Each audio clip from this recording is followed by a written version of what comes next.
Olunaku lwa leero Namata Nana Betty agasse eddoboozi n'ebikolwa ku byabalala okwoleka obutali mativu ng'agambibwa nti omwaka oguwedde yatulugunyizibwa abakuumaddembe era ebitundu bye eby'omunda ebimu ne bimuggyibwamu n'ebirala ne bikosebwa.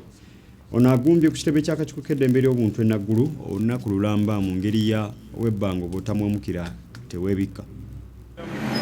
Ssaawa 5 ez'okumakya ga leero Nana Anet Namata atuuse ku kakiiko k'eddembe ly'obuntu e Nagulu okumpi n'ekitebe kya poliisi ekikulu. Namata asazeewo n'ayala wano obuliri bwe ssaako n'ebimu ku bintu bye ebikozesebwa mu bulamu obwa bulijjo era n'aweera nga bw'atajja kusirika ssaako obutava wano nga talabye akuyira poliisi mu ggwanga Martin Okoth-Ochola. Uganda police took my uterus. Uganda police yatwala n'abaana yange bankuba ne banzija mu n'abaana wedda abikola nga bw'alabiira ebbujje lye nga n'abakuumaddembe bali batunuulira ebigenda mu maaso. Namata mulwanizi wa ddembe era ng'ennaku z'omwezi 24 omwezi gw'okuna omwaka oguwedde yagenda ku kitebe kya poliisi okutuusayo okwemulugunya kwe olw'okutulugunya bannansi wabula ate byamukyukira. naye bwe natuukawo ekyannewunyisa baali badeployinze nze ne sifaayo ne ndowooza mikolo gyabwe naye nga waliwo unusual deployment saamanya nti yali yange.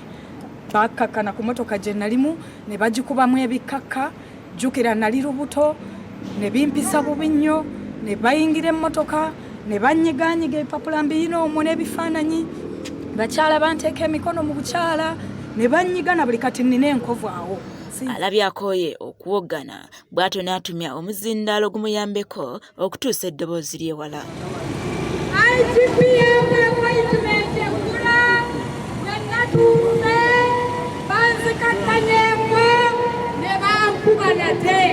Ono okutulugunyizibwa kwaleetera obulamu bwe okukosebwa anti akawago kaayulika nga kati ali ku ddagala okusobola okusiba omusulo ate yo n'abaana ye yaggyibwamu.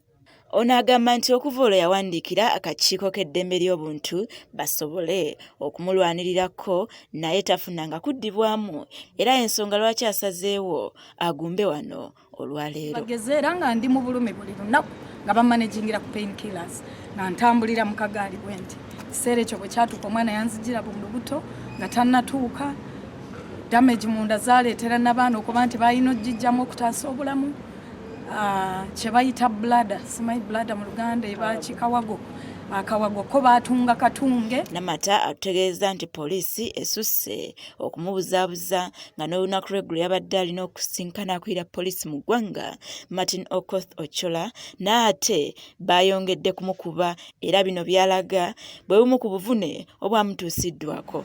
Badeployinze ne bampalula abakyala nga 8 ne banzingako n'endaajana nti mumpe omuggo gwange. Muggo baagunzigyeko wakati mu kunsika n'engwa nga ntudde ne bansika ne banteeka ku kabangali n'endaajana munzita omugongo gunzita.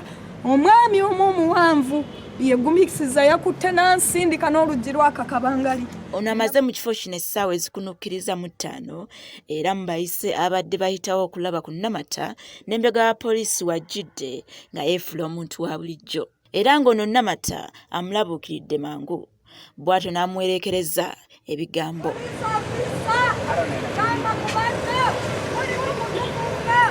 Mbega ono ng'amaze okutuusaayo ekibadde kimuleese bw'etyo kabangali ya poliisi etuuse naye n'epondooka anti tebalina kye bakozeewo.